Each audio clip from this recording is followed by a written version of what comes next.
Beyond Time, episode 66. Dengan kata lain, mereka telah mengambil manfaat dari rasa sakit dan penderitaan orang-orang yang ditinggalkan. Spesies-spesies purba yang tak terhitung jumlahnya terus hidup dan mati, membangun kembali kota-kota mereka dan membangun kembali masyarakat. Meskipun spesies modern menelusuri asal-usul mereka ke spesies-spesies masa lampau, mereka kini cukup berbeda untuk dianggap unik. Mutagen merupakan bagian penting dari semua itu. Meskipun perjalanan Suking membuatnya tampak seperti mutagen bukanlah faktor besar yang perlu dipertimbangkan oleh para kultivator, kenyataannya mutagen sangat berpengaruh bagi semua sekte. Semakin besar sekte atau kelompok, semakin keras mereka harus bekerja untuk mengatasi mutagen. Dan bagi sekte kecil, atau manusia biasa di dunia, mutagen adalah salah satu elemen yang berperan dalam kelangsungan hidup atau kematian mereka. Bahkan sekte dan organisasi besar pun tidak dapat sepenuhnya meniadakan masalah yang berkaitan dengan mutagen. Mereka harus bergantung pada kemajuan kultivasi yang konstan untuk menekan efeknya. Mereka tidak dapat berbuat apapun untuk menyingkirkan akar penyebabnya. Mutagen merupakan potensi bencana yang sangat besar bagi individu. Kesalahan sekecil apapun dapat memicunya dan mendorong seorang kultivator untuk bermutasi. Selama bertahun-tahun, manusia telah menemukan berbagai cara untuk mengatasi mutagen, beberapa di antaranya lebih efektif daripada yang lain.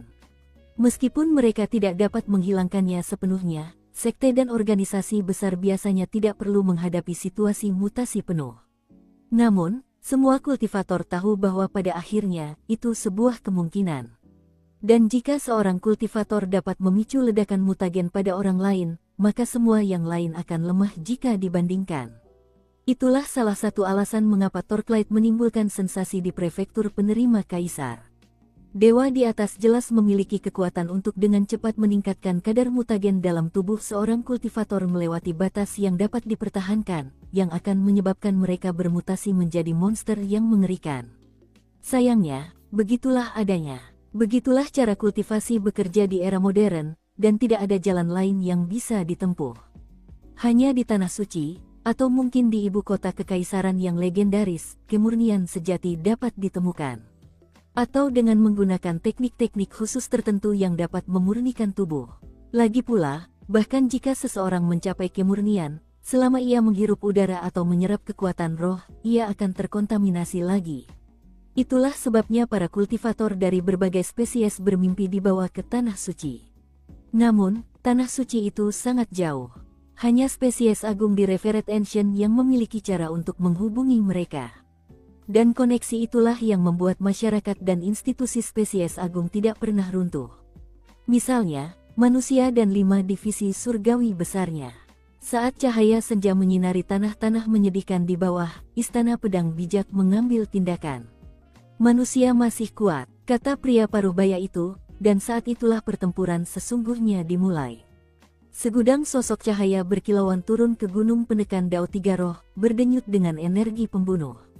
Hanya individu paling elit dan terampil yang bisa menjadi ahli pedang, dan dengan demikian, saat pembantaian dimulai, para murid gunung penekan Dao Tiga Roh langsung terlempar ke dalam kekacauan. Tiga Roh juga dalam kondisi buruk. Cahaya pedang menyapu puncak gunung pertama. Raksasa yang meraung itu menghantam puncak gunung kedua.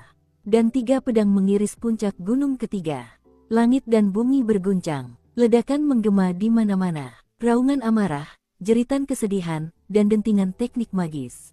Suaranya membubung ke langit, menyebabkan awan di atas semakin menipis, dan memungkinkan lebih banyak cahaya senja bersinar. Pria parubaya, yang memegang posisi kepemimpinan di Istana Pedang di prefektur penerima kaisar, melangkah menuju puncak gunung pertama. Tiga roh adalah manifestasi dari 3 jiwa spiritual kaisar hantu. Roh peringkat ketiga dan kedua berada di tahap pertama Void Returning. Roh peringkat tertinggi, August Spirit Sporelight, telah mencapai tahap kedua bertahun-tahun yang lalu. Namun, saat cahaya pedang mendekatinya, kabut hitam yang mengelilinginya tampaknya tak mampu menghalanginya. Lalu, kultivator paruhbaya itu tiba, penuh dengan energi bagaikan sungai bintang. Pertarungan terjadi di atas sana. Pertarungan terjadi di bawah. Pertempuran berkecamuk. Sekaranglah kesempatan kita, kata kapten sambil melompat, matanya bersinar terang. Ia segera berlari menuruni gunung menuju puncak ketiga August Spirit Nether Sprite. Bahkan, ia tampaknya begitu terburu-buru sehingga lupa berbalik dan memberitahu Su Qing dan Yan Yan untuk bergegas menyusul. "Ayo, kita pergi," kata Yan Yan. Namun, sebelum ia sempat bergerak, Su Qing berjalan santai ke sebuah pohon layu tak jauh darinya. Berdiri di depannya, ia berkata dengan tenang, "Siap berangkat, kakak tertua." Sang kapten di kejauhan berhenti di tempatnya, dengan ekspresi aneh di wajahnya. "Aku di sini, Ah King kecil." Su Qing mengabaikannya. Setelah memandangi pohon itu cukup lama, ia menoleh ke Yan Yan. "Maukah kau melihat beberapa gambar menarik yang kusimpan di slip giok ini?" Sebelum ia sempat menjawab, tawa riang meledak dari balik pohon. Kemudian tawa itu menghilang saat kapten melangkah keluar, tersenyum lebar tanpa rasa malu. "Hahaha. Aku hanya bercanda denganmu, adik kecil. Dasar anak nakal. Kenapa kau selalu serius? Ayo, ayo. Tidak ada waktu yang terbuang. Kita harus pergi mencari harta karun." Sang kapten tiba-tiba bergerak, dan ketika melewati klonnya, ia melambaikan tangannya. Klon itu pun menghilang. Mata Yan Yan membelalak saat menyadari bahwa kapten telah berusaha membuatnya dan Su Qing memimpin jalan. Su Qing tidak berkata apa-apa saat mengikuti kapten. Yan Yan akhirnya mendengus dingin, dan sambil tetap menatap kapten, ia mengikuti Su Qing. Maka, mereka bertiga melesat dengan kecepatan tinggi. Setelah menuruni gunung, mereka memanfaatkan kekacauan itu untuk menyelinap melintasi medan perang tanpa diketahui. Sepanjang perjalanan, tatapan Su Qing semakin dingin. Akibat kekacauan pertempuran, kota-kota runtuh, dan itu memungkinkannya untuk melihat lebih detail apa yang ada di dalamnya. Ada panci-panci besar yang digunakan untuk memasak orang. Ada potongan-potongan daging berlumuran darah yang tergantung di kait. Tanahnya berwarna ungu karena darah. Dan selalu tercium bau busuk. Ada tengkorak-tengkorak yang terkelupas dari dagingnya menumpuk di mana-mana. Dan juga ada kandang-kandang tak berujung yang dipenuhi manusia dari semua spesies, menunggu untuk dijadikan makanan. Su Qing jarang melihat hal seperti ini saat berurusan dengan para kultivator. Tapi di sini, mereka ada di mana-mana. Kapten menatap Su Qing dan kemudian dengan suara muram berkata, "Bunuh siapapun yang ingin kau bunuh." Su Qing tidak menjawab, namun, sesaat kemudian ia muncul di hadapan seorang kultivator inti emas 3 roh dengan 2 istana surgawi, yang baru saja mundur dari lawannya dalam ilmu pedang. Sebuah belati muncul di tangan Su Qing, yang menebas leher kultivator inti emas itu. Jeritan terdengar, lalu kepala itu melayang ke udara. Su Qing, tanpa ekspresi, terus maju. Sesaat kemudian, ia muncul di belakang kultivator 3 roh lainnya, yang tenggorokannya ia tebas dengan kejam. Saat darah berceceran di mana-mana, Yan Yan bertindak, energi jahat dalam dirinya meletus. Ia tidak berada di Gold Core, jadi ia mengincar orang-orang yang ia tahu bisa ia bunuh, mencabik-cabik dan mengiris-iris mereka. Melihat itu, kapten tidak berkata apa-apa. Namun, saat ia terbang, ia berpapasan dengan seorang murid 3 roh yang tiba-tiba menggigil dan membeku. Karena mereka bertiga bertopeng, mereka bagaikan pembunuh di medan perang. Kemanapun mereka lewat, kematian selalu mengintai. Sayangnya, karena banyaknya pasukan pedang yang terlibat dalam pertempuran, Su Qing tidak bisa menggunakan racun. Jika ia melakukannya, pembantaian akan jauh lebih brutal. Sebelum pasukan pedang tiba, tindakan seperti itu pasti akan langsung menarik perhatian. Namun, kekacauan pertempuran membuat jeritan orang-orang yang mereka tuju, dan mayat-mayat yang mereka tinggalkan, tidak terlalu diperhatikan. Su Qing adalah tipe orang yang selalu berpikir jernih, jadi meskipun pembantaian yang ia lancarkan, ia terus menuju puncak gunung ketiga. 1 jam berlalu, dan mereka semakin dekat ke puncak itu. Semakin dekat, mereka dapat melihat pertempuran yang terjadi di udara di atasnya. Gelombang kejut yang datang dari puncak gunung pertama adalah yang terkuat. Suara yang bergema dari puncak gunung kedua adalah yang paling keras. Namun, puncak gunung ketiga adalah tempat pertempuran paling sengit terjadi. Roh August Nether Sprite telah terbagi menjadi 3 versi dirinya, yang masing-masing sedang bertarung melawan salah satu tetua ilmu pedang. Gelombang kejut menyebar, menyebabkan angin kencang dan retakan di daratan. Dalam situasi seperti itulah Su Qing, Yan Yan, dan kapten perlahan-lahan semakin mendekati puncak gunung. Seiring mereka mendekat, pertempuran semakin kacau. Sesekali, kapten berhenti bergerak dan menjatuhkan diri ke tanah agar tidak menarik perhatian. Kemudian ia merangkak maju dengan tangan dan lutut, mempercepat atau memperlambat lajunya tergantung situasi. Su Qing bereaksi dengan cara yang sama, seolah-olah berdasarkan insting. Yan Yan tidak memiliki insting yang sama, jadi ia bereaksi lebih lambat. Namun, ia cepat belajar. Dengan menggunakan berbagai cara, mereka bertiga terus berjuang bertahan. Sesekali mereka bertemu dengan para pendekar pedang yang, meskipun tidak dapat melihat ketiganya, menyadari tanda-tanda kehadiran mereka. Untungnya, kapten telah datang dengan persiapan, dan mampu menunjukkan medali identitas tertentu. Dengan medali itu, para pendekar pedang lainnya hanya bereaksi dengan rasa ingin tahu terhadap kehadiran mereka. Saat kapten merangkak maju, ia menatap Su Qing dengan ekspresi senang. "Nah, bagaimana menurutmu? Sudah kubilang aku datang dengan persiapan. Kau tahu ini apa? Ini medali informan ilmu pedang. Aku menghabiskan banyak uang untuk mendapatkan benda ini. Dalam kebanyakan situasi, benda ini tidak akan berguna, tetapi di medan perang ini, benda ini memberi kita perlindungan yang sempurna." Su Qing mengerjap beberapa kali, lalu memasang ekspresi takjub di wajahnya. Kapten tampak sangat senang. Mereka menghadapi bahaya beberapa kali, tetapi berkat kehati-hatian Su Qing dan kapten, tidak ada hasil apapun. 1 jam lagi berlalu, dan akhirnya mereka berhasil merangkak ke kaki puncak gunung ketiga. Jauh di atas, di udara, ketiga klon August Spirit Netherspirit terlibat dalam pertempuran sengit. Dari titik pandang ini, terlihat jelas bahwa tak satu pun dari ketiga klon itu mengenakan pakaian yang sama dengan yang dikenakannya saat ia muncul di luar Seven Blood Eyes. Si brengsek ini punya banyak sekali pakaian. Kita akan segera kaya, King kecil. Kaya. Dengan mata berbinar-binar keserakahan, sang kapten melompat, tak lagi berjubah, dan melesat menuju gunung. Su Qing mengikutinya, dan Yan Yan membuntuti tepat di belakang mereka. Meskipun Yan Yan lebih lambat, ia memiliki banyak harta magis yang meningkatkan kecepatan dan kekuatannya.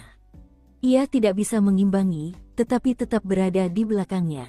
Dari atas, nyaris tak terlihat 3 sosok melesat menembus kekacauan pertempuran menuju gua rumah besar di gunung. Mata kapten menyala dengan tatapan gila. Mata Su Qing berkilauan. "Ini benar-benar gila," gumam Yan Yan, jantungnya berdebar kencang. Saat dia melihat Su Qing dan kapten, dan berpikir tentang bagaimana mereka ingin mencabut gigi dari mulut harimau, dia menyadari bahwa tidak mungkin orang biasa bisa melakukan ini. Dan itu sangat mengasyikkan. Matanya sedikit berkaca-kaca, dia gemetar karena kegembiraan dan terus maju. Pembantaian massal yang terjadi di medan perang tidak menjadi halangan bagi Su Qing maupun kapten. Meskipun dikepung bahaya di kanan dan kiri, mereka semakin dekat ke gua mansion. Saat mereka mendekat, mata Su Qing berbinar-binar, dan tatapan kapten berubah menjadi fanatisme. Sudah pasti kapten telah memilih kesempatan yang sempurna. Biasanya, mustahil Su Qing, kapten, dan Yan Yan bisa mendekati gua kediaman roh Augustus Netherspirit. Bahkan sebelum mereka mendekat, mereka terpaksa berhadapan dengan murid-murid 3 roh yang tak terhitung jumlahnya. Setelah itu, mereka akan menghadapi mantra perlindungan yang melindungi gunung besar itu sendiri. Dan tentu saja, rintangan terakhir adalah roh Augustus Netherspirit yang mengerikan itu sendiri. Salah satu dari mereka akan menyebabkan kegagalan total rencana, dan juga hampir pasti kematian semua orang yang terlibat.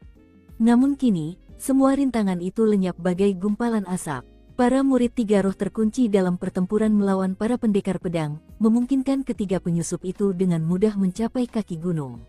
Adapun semua mantra penangkal, dan tekanan yang biasanya dipancarkan gunung, semuanya hampir hancur total oleh para pendekar pedang.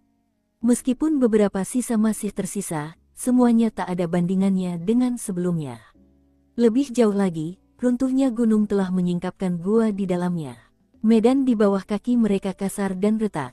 Terlebih lagi, melalui celah-celah di sisi pegunungan, terlihat kilatan petir yang melesat bolak-balik, serta segudang simbol magis yang rusak.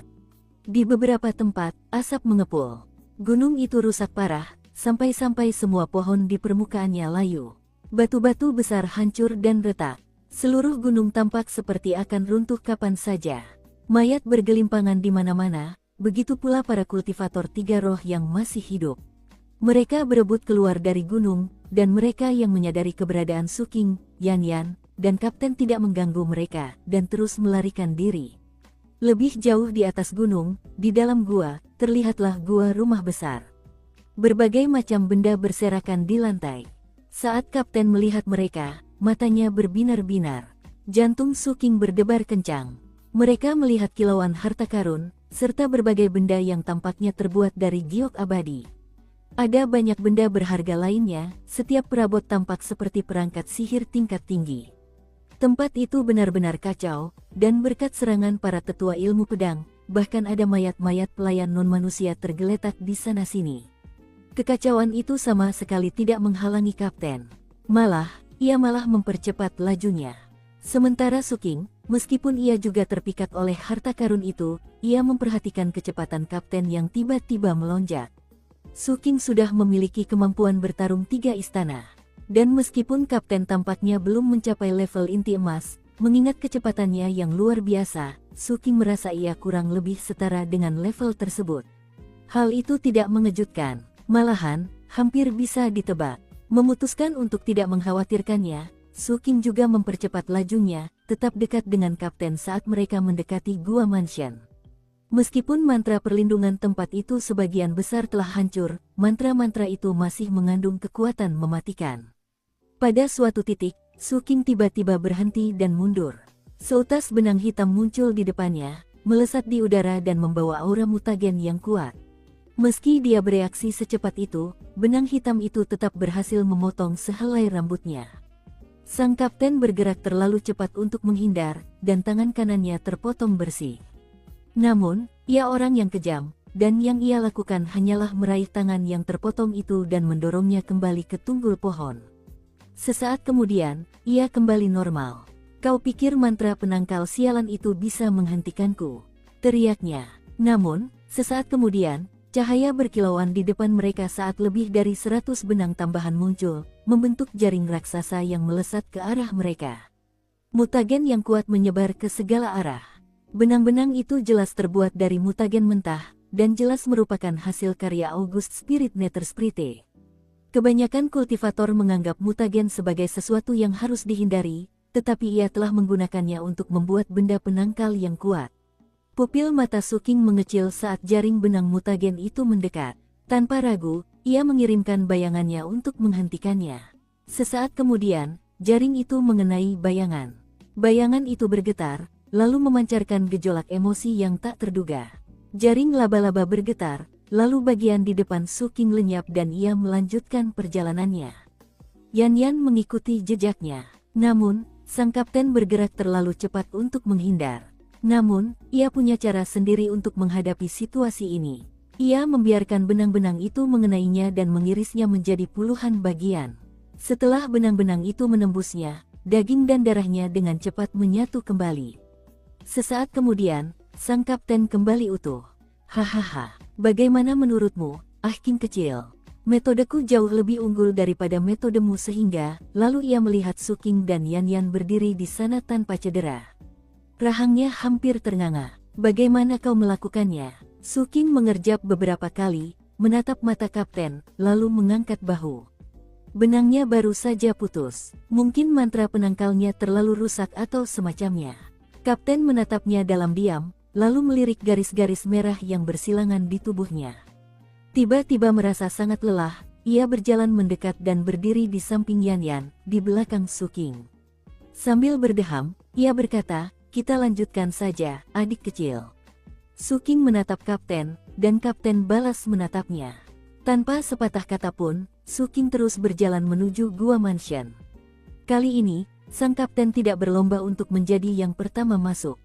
Sebaliknya, ia dengan patuh mengikuti Yan Yan. Maka, mereka bertiga pun bergerak cepat, tetapi juga hati-hati, menuju gua besar itu. Mereka menghadapi lebih banyak mantra perlindungan, tetapi berhasil menghindari sebagian besarnya. Mantra-mantra yang tidak bisa mereka hindari penuh dengan mutagen yang kuat. Karena itu, bayangan itu berhasil melahap mereka. Tak lama kemudian, mereka bertiga sudah berada tepat di depan gua. Dari posisi itu, mereka sudah bisa mencium aroma harum parfum yang berasal dari gua rumah besar itu. Pertarungan di langit telah mencapai puncaknya. Raungan amarah menggema dari puncak gunung pertama. Roh kerangka di puncak gunung kedua berimbang dengan lawannya. Sedangkan August Spirit Nether Sprite, ketiga klonnya terus-menerus mengalami kemunduran, memicu jeritan putus asa. Kita harus cepat, kata Suking. Kalau kita masih di sini setelah mereka selesai bertarung, sebelum ia sempat menyelesaikan ucapannya, Kapten bergegas melewatinya masuk ke dalam gua dengan mata berbinar-binar. Suking hanya bisa menyaksikan Kapten melesat menuju patung bangau abadi di sudut, yang diukir dari batu giok murni. Patung itu berkilauan dan berkilauan, membuatnya jelas bahwa itu bukan barang biasa. Kapten membuka mulutnya, menggigit kepala bangau itu hingga putus dan menelannya. Benda ini terbuat dari giok abadi. Mewah sekali. Kau tak bisa membelinya seharga 1 juta batu roh. Kapten dengan bersemangat memasukkan bangau abadi tanpa kepala itu ke dalam tas penyimpanannya. Suking pun bergegas masuk ke gua mansion. Melambaikan tangannya, ia membuat semua lampu beterbangan ke arahnya. Semuanya jelas luar biasa, dan memancarkan fluktuasi yang kuat. Lampu-lampu itu memang bukan lampu kehidupan, tetapi tetaplah benda berharga. Suking tidak terkejut bahwa gua rumah seorang kultivator Void Returning berisi begitu banyak harta karun. Namun, waktunya terbatas, dan ia tidak punya waktu untuk memeriksa semuanya. Karena itu, ia hanya mengambil apa yang bisa diambilnya. Setelah mengambil semua lampu, ia mulai mengambil perabot.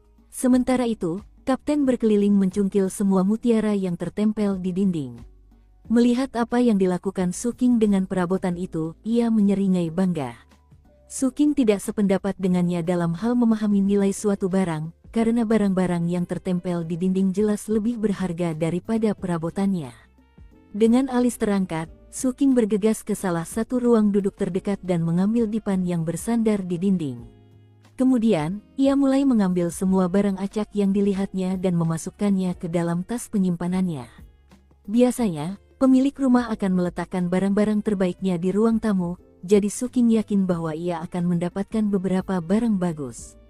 Kapten berkedip beberapa kali, lalu pergi ke ruang duduk lain. Ia juga menyuruh klonnya mulai mengambil barang-barang, membuat kecepatan rampasannya secara keseluruhan melebihi Suking. Gua mansion itu begitu besar sehingga rasanya mustahil mereka bisa menjelajahi semuanya dalam waktu sesingkat itu. Karena itu, mereka hanya mengambil apapun yang mereka temukan. Meski begitu, sang kapten sangat senang. Oh, King kecil. Dulu di wilayah Sea Zombie, kau menyerap ramuan itu jauh lebih cepat daripada aku. Kali ini, aku yang akan menang. Kapten sedang dalam suasana hati yang baik. Sejak perampokan Sea Zombie, ia terpaksa memikirkan berulang kali bagaimana Suking telah menyerap lebih banyak ramuan itu daripada dirinya. Tapi sekarang ia jelas melaju jauh lebih cepat daripada Suking.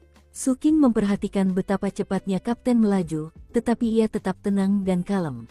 Melihat sekeliling, ia melihat Yan Yan, yang baru saja tiba. Yan Yan mengamati ruang kosong di hadapannya, dan Kapten sedang sibuk bekerja, dan dia ragu-ragu, tidak yakin apa yang harus diambil. Saat itulah Suking mendekat. Yan Yan, bagian mana dari gua rumah besar yang paling penting bagi seorang kultivator wanita? Meja riasnya, jawab Yan Yan segera. Mata Suking berbinar saat dia melihat sekelilingnya, lalu bergegas menuju salah satu ruangan samping. Setelah menerobos masuk, tekadnya luput dan dia terengah-engah dengan keras. Ruang samping itu penuh dengan berbagai macam cermin, besar dan kecil. Masing-masing cermin memancarkan fluktuasi kuat yang menjadikannya benda-benda menakjubkan. Terlebih lagi, terdapat botol dan wadah kecil yang tak terhitung jumlahnya, semuanya memancarkan aroma obat-obatan dan energi abadi. Lebih jauh di dalam, terdapat lemari penuh pakaian berharga yang semuanya memancarkan aura mengerikan. Satu saja pakaian itu sudah cukup untuk membuat Suking kesulitan bernapas. Singkatnya, hal itu membuat istana surgawi ilusinya bergetar, memberinya kesan yang jelas bahwa barang-barang ini dapat membantunya dengan cepat mengubah istana surgawi menjadi nyata. Di lantai di bawahnya, bayangannya menatap penuh minat pada botol-botol dan wadah-wadah, tampaknya botol-botol itu berisi hal-hal yang juga akan sangat berguna bagi bayangan itu. Prajurit Vajra Emas Patriark sedang menatap cermin-cermin itu. Intuisinya mengatakan bahwa cermin-cermin itu berisi automaton roh yang tersegel, dan jika ia melahapnya, basis kultivasinya sendiri akan meningkat. Hal itu bahkan akan lebih efektif daripada melahap jiwa. Su Qing menarik napas tajam dan, tanpa sepatah kata pun, melambaikan tangannya, menyebabkan cermin, botol, dan wadah beterbangan ke arahnya. Yan Yan membantu. Sayangnya, pakaian aneh itu terlalu besar dan tidak bisa dimasukkan ke dalam tas penyimpanannya. Saat itulah Kapten tiba-tiba merasakan sesuatu dan bergegas masuk. Sebelum dia bisa menilai situasi, Su Qing menunjuk ke arah lemari pakaian. "Kakak tertua, pakaian berharganya ada di sana." Begitu kata-kata itu keluar dari mulut Su Qing, Kapten berbalik dan melihat lemari pakaian dan semua pakaian berkilauan. Matanya terbelalak lebar. Ada lusinan pakaian, masing-masing tergantung rapi di tempatnya, terlipat, dan tidak kusut. Pakaian-pakaian itu digantung sedemikian rupa sehingga tidak ada satu pakaian pun yang bersentuhan. Hanya dengan melihat isi lemari, jelas terlihat bahwa pemiliknya sangat menyukai pakaian-pakaian ini. Sebagian besar gaun. Salah satunya adalah gaun muslin hijau zamrud yang disulam dengan sutra kasar dari giok abadi. Gaun itu berhiaskan bunga peoni besar dan dihiasi emas abadi yang menjuntai hingga ke lantai. Ujungnya dihiasi motif bunga narsisis merah muda, dan secara keseluruhan, gaun itu memukau. Gaun itu dipadukan dengan kerudung tipis berwarna hijau dan emas yang, bahkan jika dikenakan oleh wanita biasa, akan sangat mempesona. Ada juga gaun istana berwarna cian, blus tanpa lengan dengan sulaman kupu-kupu ungu dan biru. Sesekali, proyeksi ilusi kupu-kupu yang sangat nyata akan berkibar di sekitar gaun. Di balik blus tersebut terdapat rok lipit berhiaskan bunga dan kabut, dengan rumput laut di ujung bawahnya. Rok itu jelas dirancang agar pas di badan, dan jelas merupakan barang yang sangat berharga. Ada kipau putih polos yang dipintal dari serat tumbuhan yang tidak biasa. Kipau itu disulam dengan cabang-cabang yang dipenuhi bunga plum yang mekar, memancarkan kesan samar energi spiritual. Pakaian itu juga menciptakan gambaran samar dan ilusif dari seekor binatang aneh. Ada lusinan pakaian berharga, dan masing-masing unik sekaligus spektakuler. Pakaian-pakaian itu jelas sangat mahal, tetapi juga memancarkan aura yang menggetarkan basis kultivasi. Kapten bukan satu-satunya yang matanya terbelalak. Yan Yan terus menatap mereka sejak pertama kali melihatnya. Namun, yang dipedulikan Kapten hanyalah harga jualnya, atau seperti apa jadinya jika dimakan. Yan Yan benar-benar terpesona oleh keindahannya. "Itu sepadan," kata Kapten. Sambil menelan ludah, ia bergegas menuju lemari pakaian, mengambil salah satu pakaian, dan mencoba memasukkannya ke dalam tas penyimpanannya. Pakaian aneh itu sangat kuat, dan sulit untuk dimasukkan. "Aku tahu ini akan terjadi.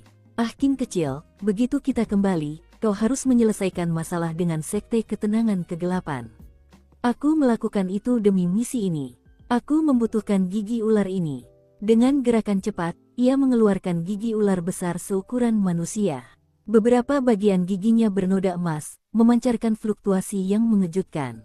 Hanya dengan sekali pandang, Su Qing tahu itu gigi ular iblis. Yan Yan belum pernah melihat gigi itu sebelumnya, tetapi penampilannya begitu menakjubkan hingga membuatnya menarik napas dalam-dalam. Sambil memegang gigi itu di tangannya, sang kapten tersenyum bangga.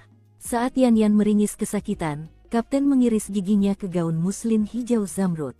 Suara robekan keras terdengar, dan gaun itu langsung kehilangan kilaunya. Pada saat yang sama, bekas sayatan mengerikan muncul di bagian depannya. Sang kapten tampak menikmati suara robekan pakaian itu, sambil terus mencabik-cabiknya. Namun, ia tidak merusak dekorasi atau bahan utamanya. Melihat betapa efektifnya gigi ular itu membuat sang kapten semakin bersemangat. "Dulu waktu pertama kali melihat pakaian Netersprite si tikus tanah itu, aku bertanya-tanya bagaimana aku akan merobeknya jika aku mendapatkannya.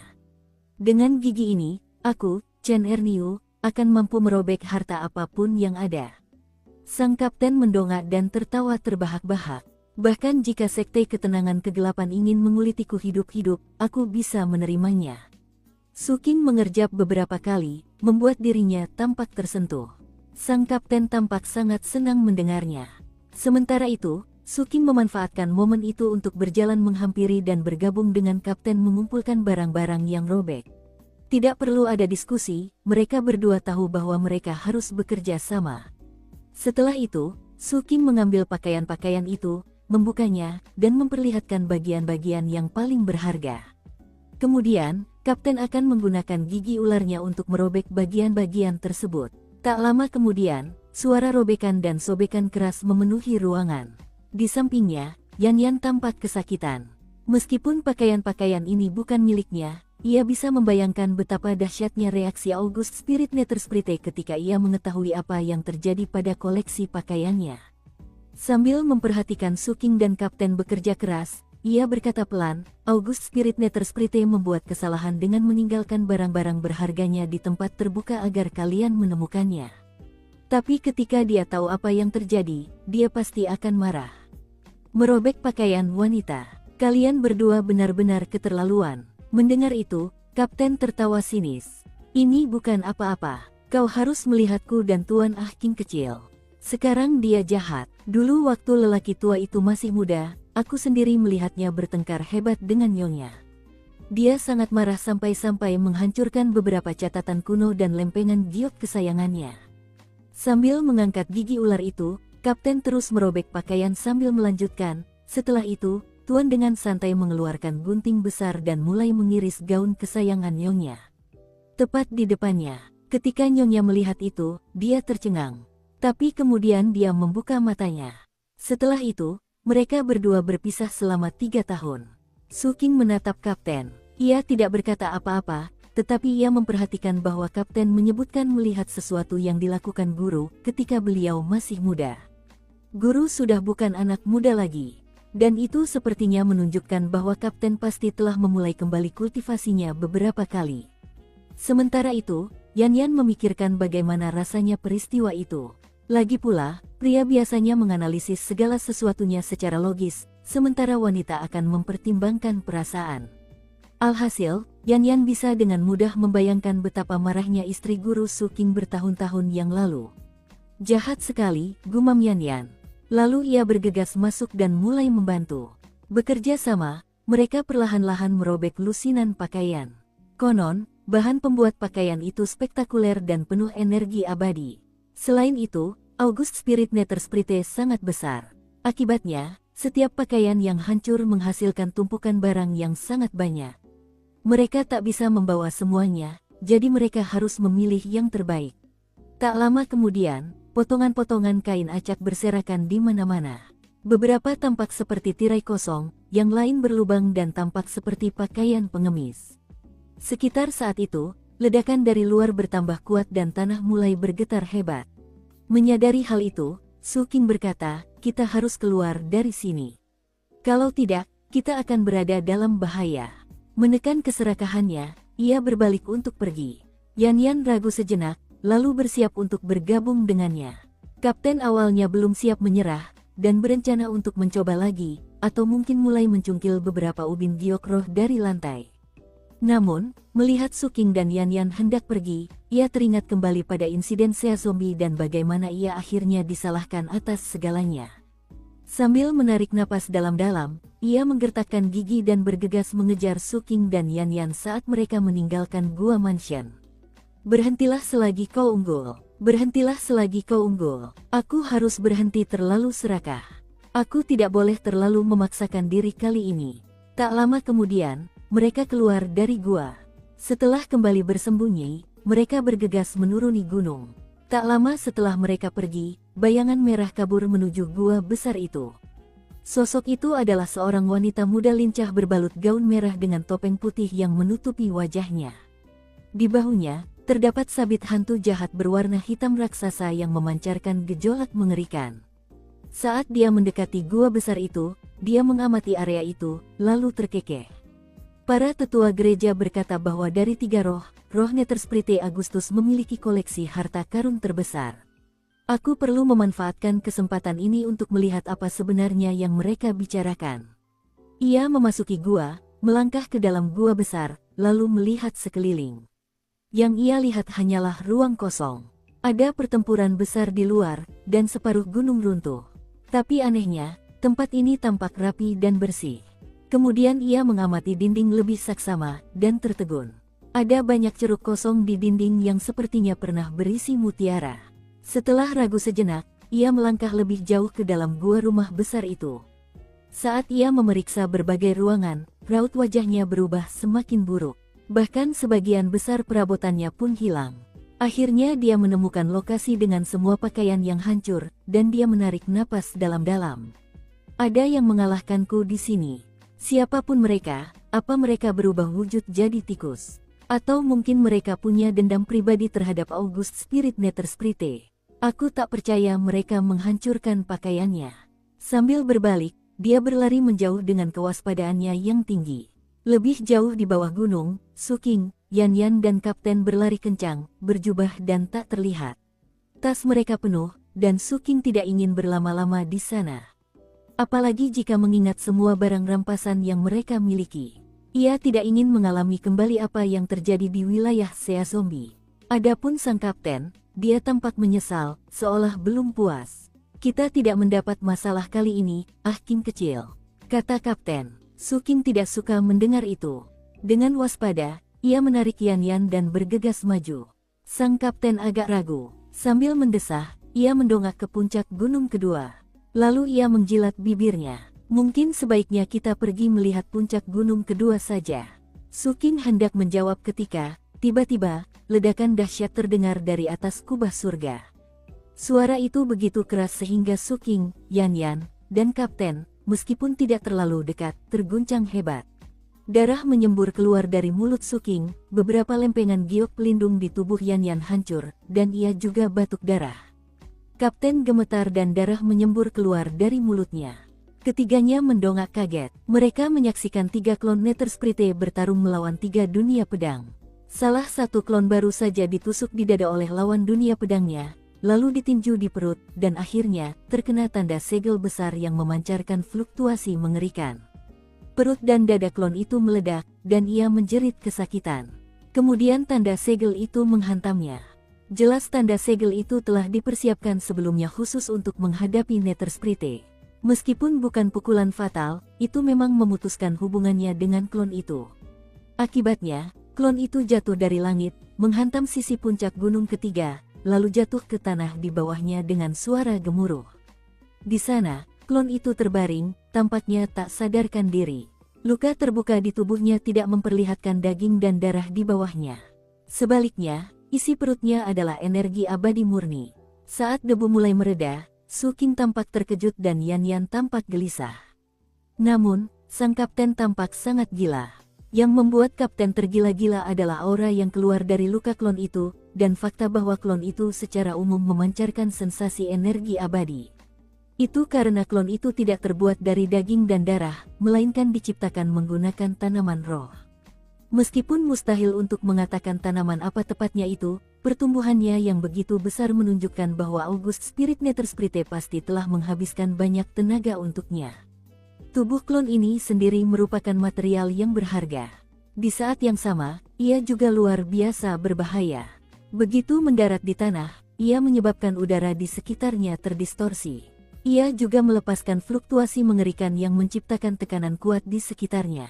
Tekanan dan auranya menciptakan sesuatu yang hampir seperti serangan yang menghancurkan semua bebatuan dan tanaman di sekitarnya menjadi abu. Bahkan tanah pun mulai terkorosi. Mudah dibayangkan betapa berbahayanya mendekatinya, mengancam jiwa. Tetapi semua itu tidak dapat menghentikan pandangan penuh gairah dan gila yang muncul di mata sang kapten. Benda itu luar biasa, benar-benar luar biasa. Itu bukan klon darah dan daging. Itu terbuat dari tanaman roh. Itu bahan yang berharga. Aku penasaran di mana August Spirit Netherspirit menemukan tanaman berbentuk manusia seperti itu. Saat kapten gemetar karena kegirangan, Yan Yan menatapnya seolah-olah ia hantu.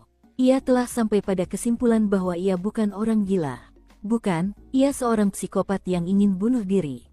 Klon August Spirit Netherspirit tampak hebat, tetapi bahkan dari jarak sejauh ini, Yan Yan merasakan krisis yang mematikan hanya dengan melihatnya. Seluruh jiwanya berteriak agar ia segera pergi. Fluktuasi tak terlihat yang keluar dari klon itu telah menghancurkan segalanya di sekitarnya. Yan Yan benar-benar gemetar. Ia hendak membuka mulut untuk memberikan pendapatnya ketika ia melihat ekspresi wajah Suking. Matanya berkilauan sama terangnya dengan mata kapten. Setelah berpikir sejenak, dia berkata, "Kakak Suking, haruskah kita pergi makan?" Jantung Suking berdebar kencang. Kegilaannya berbeda dengan Kapten. Tepatnya, Suking lebih suka menilai bahaya suatu situasi. Meskipun Kapten sering menilai situasi sebelum masuk, bukan hal yang aneh baginya untuk melupakan langkah itu.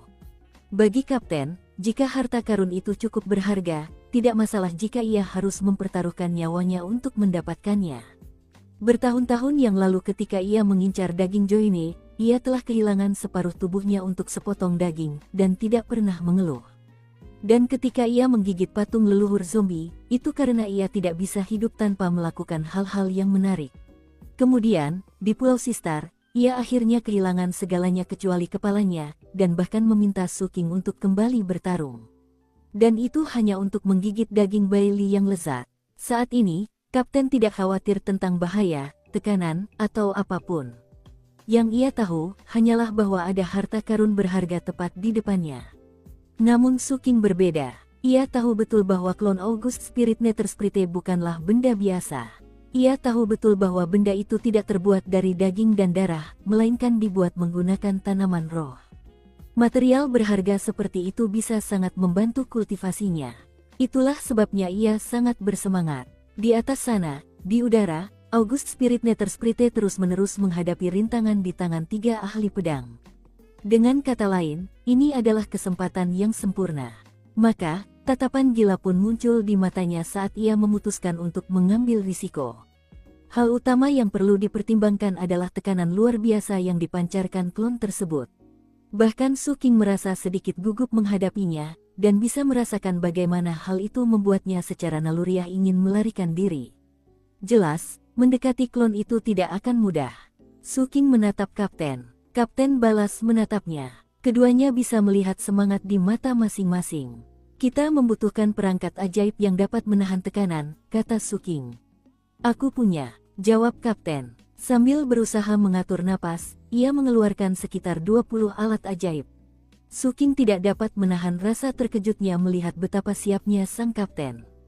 "Sebenarnya aku sudah mendapatkan ini sebelum tahu kita akan pindah ke prefektur penerima Kaisar. Aku sudah berencana menggunakannya untuk masuk ke sarang Phoenix Api. Kupikir tekanan di sana pasti sangat kuat. Sayangnya, akhirnya kita malah pindah ke prefektur penerima Kaisar, jadi aku terpaksa membatalkan rencana Phoenix Apiku. Mereka akan bekerja dengan sempurna di sini. Tapi kau akan berutang padaku, Suking. Aku sedang bangkrut sekarang." Kapten menyerahkan beberapa perangkat ajaib kepada Suking. Adapun Yan, basis kultivasinya tidak cukup kuat bahkan dengan perangkat sihir, jadi setelah diskusi singkat, Suking dan Kapten sepakat bahwa dia tidak boleh berpartisipasi. Setelah melakukan persiapan terakhir, mereka berdua menggertakkan gigi, dan di bawah tatapan gugup Yan, mereka mulai berlari menuju mayat Nethersprite. Mereka bergerak dengan kecepatan tinggi sehingga, dalam sekejap mata, mereka telah terbang beberapa puluh meter ke depan. Saat mereka mendekat, tekanan dari klon itu menjadi jauh lebih kuat. Udara di sekeliling mereka tampak membeku, dan aura klon itu berdenyut dengan kekuatan yang sanggup menghancurkan gunung dan menguras lautan. Suking dan Kapten merasakan efeknya. Wajah mereka memucat, dan darah mengucur dari sudut mulut mereka. Alat-alat sihir itu beroperasi dengan kekuatan penuh, tetapi bahkan dengan bantuan mereka, tekanannya tetap kuat. Udara di sekitar klon itu tampak beriak, dan gesekan itu menyebabkan kilatan petir hitam berderak di sana-sini. Pemandangan mengerikan yang akan membuat siapapun yang melihatnya ketakutan. Namun, Suking dan Kapten sama sekali tidak terpikir untuk menyerah. Mereka pun jatuh ke tanah dan mulai merangkak maju secepat mungkin. Lagi pula, jika mereka berdiri, petir bisa menarik perhatian. Namun, merangkak akan membuat mereka lebih mudah mendekat. Mereka bahkan tidak perlu membicarakannya terlebih dahulu. Mereka melakukannya serempak. Waktu berlalu seiring pertempuran berlanjut di atas, dan suara gemuruh dahsyat menggema. Sementara itu, Suking dan Kapten semakin dekat dengan klon tersebut. Tekanan meningkat, aura semakin kuat, petir menyambar. Namun, tak satu pun dari itu yang mampu menghentikan mereka. Semakin dekat, perangkat sihir mereka mulai bermasalah. Satu persatu mulai runtuh. Meskipun Kapten telah menyiapkan banyak perangkat sihir untuk tujuan khusus ini, kini tampaknya ia belum cukup siap. Tak lama kemudian, mereka berada sekitar 300 meter jauhnya, dan tekanannya menjadi begitu kuat sehingga mulai mencoba mendorong mereka ke arah yang berlawanan. Rasanya seperti tangan-tangan yang tak terhitung jumlahnya mencengkeram dan mendorong mereka menjauh dari klon. Dengan gemetar, Suking dan Kapten mengeluarkan beberapa helai kain yang mereka ambil dari gua kediaman August Spirit Nethersprite dan membungkus diri mereka dengan helaian kain tersebut. Helaian kain tersebut berhasil sedikit mengurangi tekanan, tetapi kekuatan perlawanan masih menekan mereka. Sambil menggertakkan gigi, mereka terus merangkak maju. Tiba-tiba, mata Suking menyipit dan ia menoleh ke samping. Sang kapten menyadari hal yang sama dan juga melihat ke arah yang sama. Seketika, raut wajah sang kapten berubah seperti anjing liar yang siap berebut mangsa. Kewaspadaan Suking pun meningkat. Keduanya menatap sosok di kejauhan yang merangkak di tanah menuju klon. Sosok itu adalah seseorang berjubah merah dan berkuncir kuda. Wajah mereka ditutupi topeng, tetapi dari cara kain jubah itu bergerak di sekujur tubuh mereka, orang ini jelas seorang wanita muda. Senjatanya agak aneh, itu adalah sabit hantu jahat yang sangat besar. Ujung sabit itu tampak seperti kepala hantu yang ganas, dengan bilahnya menyembul dari mulutnya. Gagangnya hitam pekat dan tampak seperti terbuat dari tulang murni. Senjata mengerikan itu memancarkan fluktuasi yang mencengangkan, hanya dengan melihatnya saja, jelas itu adalah benda yang spektakuler. Yang paling menarik adalah bahwa benda itu memancarkan cahaya lembut yang mengelilingi wanita muda itu dan melindunginya dari tekanan. Tepat ketika Suking dan Kapten melihat wanita muda berbaju merah itu, ia pun menyadari keberadaan mereka. Mereka hanya berjarak beberapa ratus meter, terbaring di tanah, saling memandang. "Wah, ini aneh," kata Kapten. "Ada yang benar-benar mencoba mencuri barang-barang kita." Tatapan Kapten tidak terlalu ramah, dan mata Suking sedingin es. Di kejauhan, gadis berbaju merah mengerutkan kening di balik topengnya sambil menatap Suking dan Kapten. Ketika melihat kain pembungkusnya, ia langsung menyadari bahwa merekalah orang-orang yang telah mengacak-acak gua mansion. Raut wajahnya berubah dingin. Setelah beberapa saat di mana mereka bertiga saling mengukur, mereka semua mulai merangkak maju dengan kecepatan tinggi, ekspresi garang di mata mereka. Setelah berada dalam jarak 300 meter dari klon tersebut, petir, fluktuasi, dan tekanan semakin kuat. Untungnya bagi Suking dan Kapten, perangkat sihir mereka yang dipadukan dengan potongan kain memastikan mereka tidak melambat sama sekali. Hal tersulit yang harus dihadapi adalah kekuatan pengusiran yang diciptakan oleh aura klon. Kekuatan itu begitu kuat sehingga, jika mereka rileks, bahkan sesaat saja, mereka akan terdorong mundur. Bahkan, kekuatan pengusiran itu menciptakan angin menderu yang menerbangkan rambut dan pakaian mereka hingga tak terkendali. Mereka bahkan tidak bisa membuka mata sepenuhnya. Akhirnya, mereka terpaksa memperlambat langkah sedikit. Sementara itu, perempuan muda berbaju merah memiliki perlindungan yang luar biasa dari senjatanya sehingga ia tidak melambat sama sekali. Ia sudah berada sekitar 120 meter dari kepala klon itu. Melihat itu, sang kapten mulai cemas. Ia menggigit ujung lidahnya dan memuntahkan darah. Akibatnya, sebuah wajah yang tertidur muncul di pupil matanya, mirip dirinya, hanya saja jahat dan aneh. Pada saat yang sama, aura kapten berubah, menjadi dingin dan kaku. Bersamaan dengan itu, ia melesat maju dengan kecepatan tinggi, melewati Suking dan mendekat hingga jarak 90 meter dari klon tersebut. Sementara itu, Suking hanya berjarak sekitar 150 meter. Dengan mata menyipit, ia mengirimkan beberapa fluktuasi ke bayangannya, yang merespons dengan cepat membentang ke depan.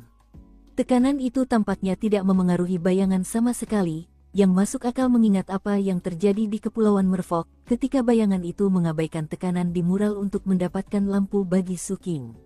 Tekanan di sini sebenarnya jauh lebih rendah daripada tekanan itu.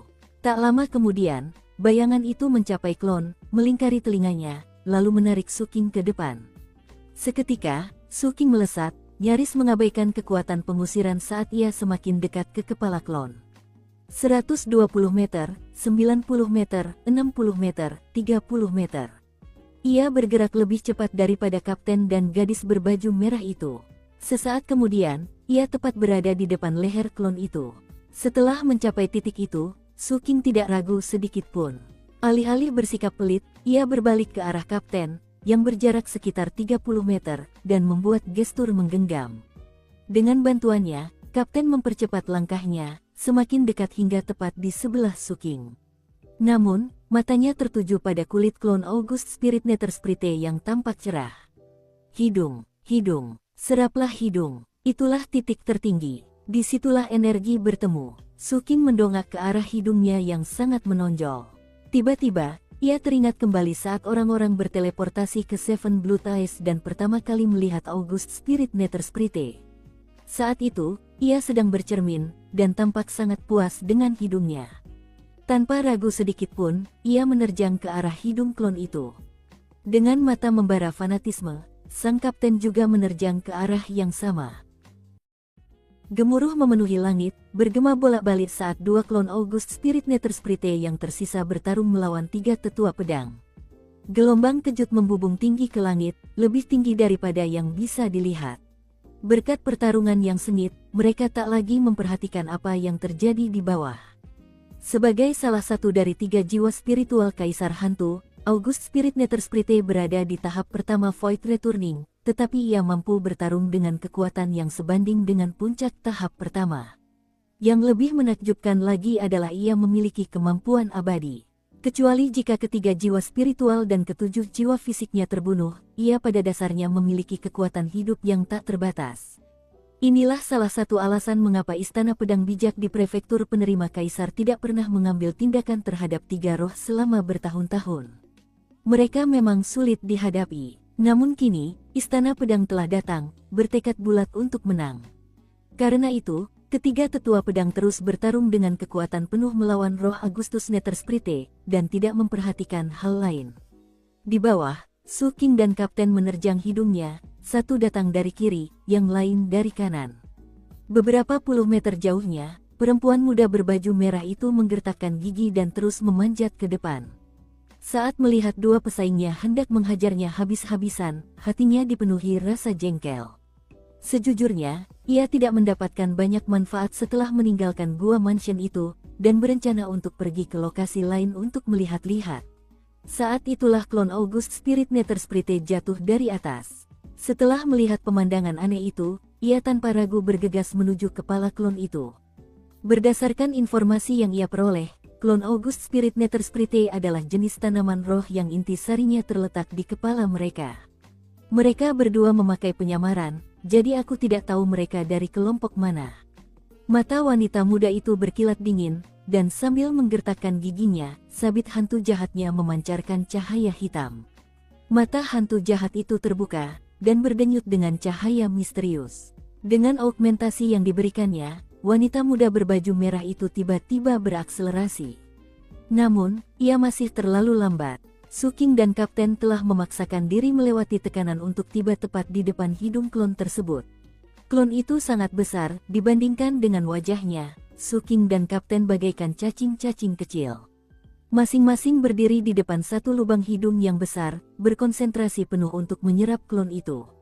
Sang Kapten menyerap dengan lahap, mencengkeram lubang hidung dengan kedua tangan, sementara bayangan dirinya muncul di pupil matanya.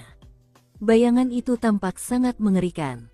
Berkat usahanya yang keras, sisi hidung itu dengan cepat berubah menjadi abu-abu, tidak seperti bagian kulit lainnya.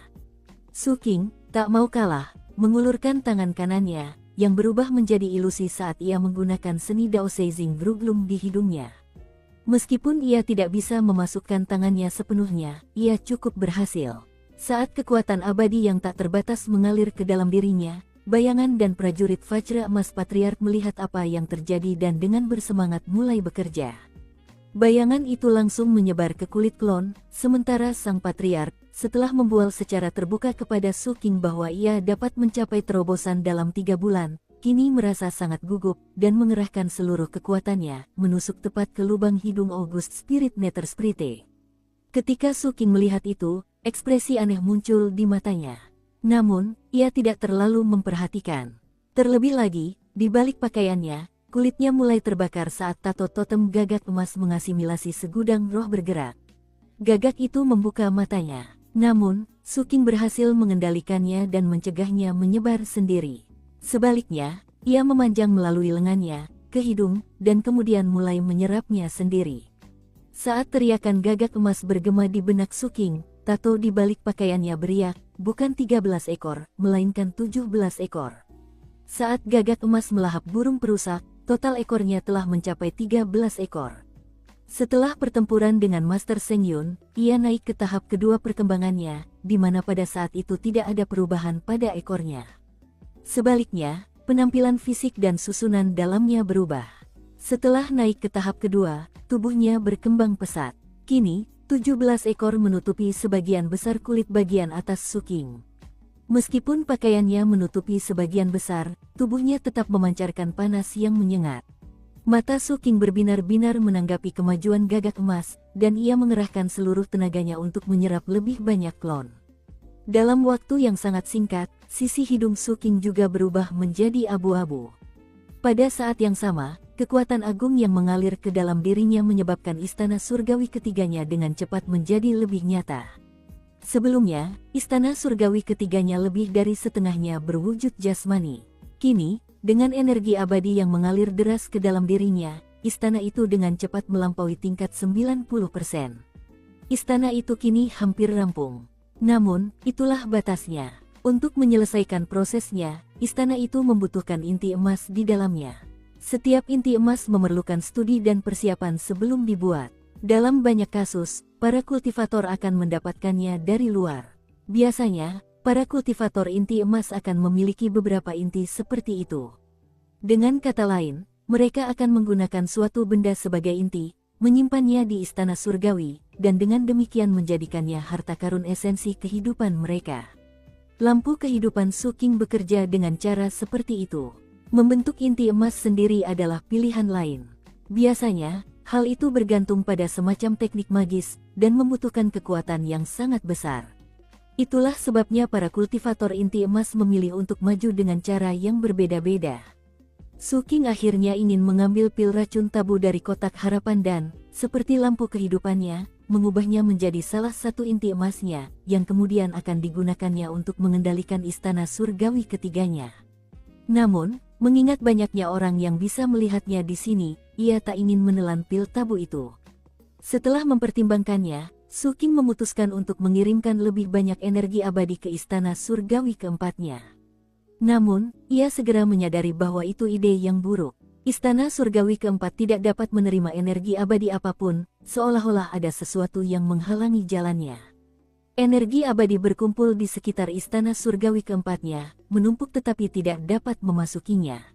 Rupanya, kemajuan harus dicapai secara bertahap, dan satu istana surgawi harus selesai sebelum istana kedua dapat dibangun. Hingga saat itu, hal itu sepenuhnya ilusi. Suking tidak masalah dengan itu. Jika ia tidak bisa memasukkan energi ke istana berikutnya, ia akan menyimpannya di lautan kesadarannya. Setelah ia memasukkan pil racun tabu ke istana ketiganya, ia akan memiliki semua energi itu untuk istana keempat. Tanpa ragu, ia mulai menyerap lebih banyak energi, mengirimkannya ke lautan kesadarannya. Namun, saat itulah sesuatu yang tak terduga terjadi. Seiring energi abadi tumbuh di lautan kesadarannya, Gunung Kaisar Hantu di dalamnya tiba-tiba berkedut. Kemudian, gunung itu memancarkan gaya gravitasi yang sangat besar, dan mulai menyedot energi abadi dengan liar. Saat itu terjadi, Gunung Kaisar Hantu mulai bersinar lebih terang, sementara di saat yang sama, permukaan yang sebelumnya kosong mulai terisi dengan detail-detail samar. Dan detail-detail itu, langsung dikenali oleh Suking. Itu adalah ciri-ciri wajahnya sendiri. Setidaknya, itulah yang tampak pada tahap ini ketika fitur-fiturnya belum sepenuhnya jelas. Bagaimanapun, itu mengejutkan. Meski begitu, ia tidak terlalu memikirkannya saat itu, dan malah terus menyerap energinya. Akhirnya, titik di mana tangannya menembus hidung berubah sepenuhnya menjadi abu-abu, dan efek itu menyebar saat lebih banyak energi abadi mengalir ke Gunung Kaisar Hantu. Ada sesuatu yang tidak biasa tentang Gunung Kaisar Hantu ini. Dari apa yang Suking rasakan, gunung itu agak berbeda dari Gunung Kaisar Hantu yang sebenarnya yang ia amati. Meskipun berasal dari gunung yang sebenarnya, versi di lautan kesadaran Suking, setelah dikembangkan olehnya, merupakan sesuatu yang independen. Yang terpenting, gunung itu menjadi nyata, dan terhubung dengannya dalam banyak cara. Itu merupakan suatu kejutan besar, dan dia segera memutuskan bahwa dia harus bertanya kepada gurunya tentang apa yang sedang terjadi. Sementara Su King asyik dengan pikirannya, Kapten dengan gila-gilaan menyerap energi abadi, menyebabkan warna abu-abu dengan cepat menyebar ke seluruh hidung. Saat itulah wanita muda berbaju merah tiba. Menatap dingin Su King dan Kapten, ia naik ke dahi klon dan memulai upaya penyerapannya sendiri. Ia menyerap energi abadi dengan sangat ganas. Dan proyeksi hantu jahat muncul dari sabitnya, dan juga mulai menyerap energi. Sementara itu, sebuah bayangan aneh muncul di belakangnya. Mengejutkan, danau itu tampak seperti danau darah. Danau itu memancarkan niat membunuh yang tak terbatas dan aura yang sangat mengerikan, seolah-olah danau itu mengandung kejahatan yang sulit diungkapkan dengan kata-kata. Saat danau itu muncul, Su King menatapnya. Gagak emas di dalam dirinya juga menatap langsung ke danau darah. Reaksi gagak emas itu sangat jelas bagi Su King. Itu teknik kelas kekaisaran, dan dari fluktuasinya, itu bukan tahap pertama, tapi tahap kedua. Sementara itu, sang kapten memandang, matanya berbinar-binar, dan berkata dengan tenang, legenda mengatakan bahwa, bertahun-tahun yang lalu, penengah takdir, pemimpin gereja kepergian, datang dari Tanah Suci dan memberikan teknik kelas kekaisaran kepada masing-masing dari 9 faksi gereja, yang memiliki penganut di antara semua spesies dan yang menyembah kaisar kuno dan penguasa kekaisaran yang berbeda. Meraih pencerahan adalah proses yang sangat berat, sehingga hanya sedikit orang yang berhasil. Di antara faksi yang menganut kaisar kuno ketenangan kegelapan, teknik ini disebut Dao Laut Darah Neraka Ketenangan. Salah satu karakteristik teknik ini adalah pengorbanan yang dilakukan untuk Tanah Suci.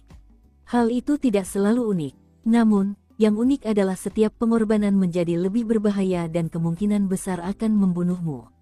Wanita muda berbaju merah itu menatap Kapten dengan dingin, tetapi tidak mengatakan apa-apa sambil terus menyerap energi. Mata Kapten menyipit dan ia mempercepat penyerapannya. Su King melakukan hal yang sama. Dengan begitu, mereka bertiga menjadi gila terhadap klon August Spirit Nether Sprite. Tak lama kemudian, seluruh hidung dan dahinya menjadi abu-abu. Kemudian, bercak-bercak abu-abu itu bertemu dan menyebar ke seluruh wajah, hingga tampak seperti wajah orang mati. Bahkan, bercak-bercak hitam pun terlihat bermunculan di sana-sini. Saat itu terjadi, Su King menarik tangannya. Rasanya ini saat yang tepat untuk pergi. Wajah klon itu yang berubah menjadi hitam pekat sungguh menarik perhatian. Su King menatap Kapten dan memberinya pandangan yang mengisyaratkan mereka harus pergi. Sang Kapten melihat raut wajah Su King, lalu melirik wanita muda berbaju merah itu, dan merasa senang karena ada seseorang di sini yang harus disalahkan, bukan dirinya. Sang Kapten melepaskan cengkeramannya di hidung, dan kekuatan yang dikeluarkan langsung membuatnya terguling. Su King hendak melakukan hal yang sama ketika tiba-tiba, cahaya keemasan keluar dari hidung klon itu, dan setetes cairan berwarna emas muncul. Darah Dao Pengembalian Void, teriak Kapten. Ia langsung menjadi gila karena berusaha keras kembali ke hidung, tetapi mustahil ia bisa melakukannya dalam waktu singkat. Terguncang, Su King menyadari bahwa gunung kaisar hantu di dalam dirinya bergetar sebagai respons terhadap tetesan darah emas. Perempuan muda berbaju merah itu bernapas berat, matanya berbinar-binar saat ia melompat ke arah darah. Ia bergerak cepat, namun Su King bergerak lebih cepat. Perempuan muda berbaju merah itu jelas merupakan sosok yang luar biasa. Saat matanya berkilat, danau darah di belakangnya mendidih, dan sebuah mata melayang dari kedalamannya. Mata itu memiliki pupil vertikal dan tampak sangat jahat. Tekanan yang hebat juga menciptakan dunia darah di area tersebut. Mata itu menatap Su King. Su King benar-benar mengabaikan mata itu. Wanita muda ini hanya berada di level 1 istana. Teknik kelas kekaisarannya juga berada di level kedua, membuat kecakapan bertarungnya setara dengan level 2 istana. Dikombinasikan dengan metode serangannya yang menentukan, ia adalah tipe orang yang umumnya mampu dengan mudah mengalahkan lawan manapun. Namun, ia tidak mengerti seberapa kuat Su King sebenarnya. Ia memiliki 2 istana, tetapi ia selalu menyembunyikannya, sehingga sulit untuk mengetahui level aslinya. Ia juga jarang menunjukkan teknik tingkat kekaisaran tingkat 2 miliknya. Tanpa meluangkan waktu untuk memeriksanya dengan saksama, mustahil untuk mengetahui seberapa kuat sebenarnya ia. Oleh karena itu, Tidak peduli seberapa keras gadis berbaju merah berjuang, itu tidak ada gunanya. Semuanya terjadi dalam sekejap. Su Qing mencapai level kekuatan tempur 3 istana, dan basis kultivasinya meledak. Mengabaikan serangan wanita muda berbaju merah, ia mengulurkan tangan dan meraih setetes darah emas. Dengan tetesan itu di tangannya, ia melesat mundur, memanfaatkan gaya tolak untuk menambah kecepatan. Semuanya berakhir dalam waktu yang dibutuhkan percikan api untuk melesat dari sepotong batu api. Wajah perempuan muda itu memucat saat setetes darah menyembur keluar dari hidungnya. Matanya dipenuhi niat membunuh, ia melambaikan tangannya, membuat mata sabit hantu jahatnya kembali memerah. Kau sangat licik, tapi aku juga bisa mengeluarkan kekuatan 3 istana. Wanita muda itu menggigit ujung lidahnya dan meludahkan seteguk darah ke sabit hantu jahat. Di saat yang sama, matanya bersinar semerah mata hantu jahat itu. Terimalah panggilan kepergian, garis-garis dao sulit dipahami, Sang Kaisar, ketenangan kegelapan, memberkati individu ini, biarkan jiwa pertempuran turun, membawa bantuan bagi para pengikut yang menunjukkan iman, biarkan kepergian dimulai. Kedengarannya seperti nyanyian dalam irama kuno. Saat kata-kata itu bergema, langit dan bumi bergetar, dan angin jahat mulai bertiup. Angin mengabaikan tekanan apapun di area itu, berputar cepat mengelilingi perempuan muda itu, atau lebih tepatnya, sabit hantu jahat itu. Berkat angin, mata hantu jahat itu semakin merah, begitu pula mata perempuan muda itu. Ketika mata mereka tak lagi merah, mulut hantu jahat itu tiba-tiba terbuka, dan ia menerjang perempuan muda itu serta menggigit lengannya. Wanita muda itu menggigil seolah-olah diberkati dengan kekuatan yang luar biasa. Kemudian ia mendongak, dan matanya memancarkan agresi yang intens. Mengangkat tangan kanannya, ia menatap Su Qing yang melarikan diri dan memberi isyarat. Kemudian ia berbicara, suaranya serak dan parau. Kembali ke sini. Suaranya bergema seolah-olah suaranya telah bercampur dengan suara seorang wanita tua, dan terdengar sangat keji.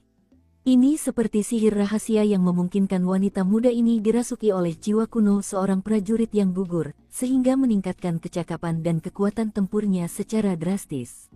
Saat dia berbicara, Su Qing menggigil saat sebuah kekuatan tak terlihat mendekat ke arahnya, mengikatnya di tempat, lalu menyeretnya ke arah wanita muda itu. Melihat apa yang terjadi, Kapten berteriak, "Awas, sobat." Wanita jalang itu menggunakan sihir rahasia gereja keberangkatan untuk menyatu dengan jiwa pertempuran. Su Qing mengerutkan kening. Saat ia merasakan kekuatan aneh dan mengerikan di dalam dirinya, Gunung Kaisar hantu di lautan kesadarannya berkilauan terang, dan kekuatan yang mengikatnya runtuh. Su Qing bergerak, sekali lagi menjauh dari klon tersebut. Namun, perempuan muda berbaju merah itu sebenarnya tidak berusaha menyeret Su Qing kembali kepadanya, dan berasumsi itu tidak akan berhasil. Ia sebenarnya hanya mencoba menunda Su Qing sebentar agar bisa mengejarnya. Sepersekian detik setelah memberi isyarat, ia melesat ke arahnya. Bahkan saat Su Qing menghilangkan kekuatan pengikat di sekitarnya, wanita muda itu mendekat, memancarkan kekuatan tempur 3 istana.